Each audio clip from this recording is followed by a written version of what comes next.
Ny jeneraly Rantoura Barso lehibe ny filan-kevitra miaramila misana ny fiarovam-pirenena moa dia nilaza fa ny fifidianana irery ihany no vahaolona nafahany firenena mivoaka ao anatin'ny krizy ary nambarany ihany koa fa efa miomana ao anatin'ny fampandriana fahalemana amin'ny fifidianana ny avy eo anivony ny mpitandro ny filaminana fanazavana. Ny amiko zany dia io ihany ny ahafahana manamamarana ty krizy ty na nanaraka nareo tao na ny kabary tato amin'ny CTA zany dia manaraka an'izay ihany koa ary ireo mampirasity rehetrarehetra koa dia efa miandry fa manantena fa hoe izao ny fivorian'izareo farany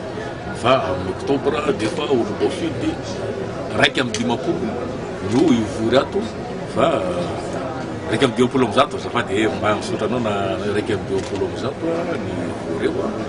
dia verina amin'ny tany verina amin'ny ordre constitutionnel tsika zay ny fanirina. Raha misy ve le sommet hoe karakara ny africaine atao hoe mety malaiky mbola mitazona tena ve narika asika hoe tsy malaiky zay ny zao fa maro zay fa nambarana navokany miaramila zay tsy miandanina amin'inona amin'inona mihitsy zay fa dia ao anatin'ny vahoaka zay zao dia miandry ny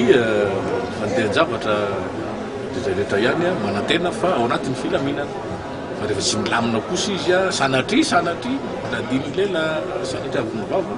na sanatry misy nykoritana anyray voaterisipetsifiditra ny mpitandro ny filaminana fa raha izao izy raha fandeha zao ny lamina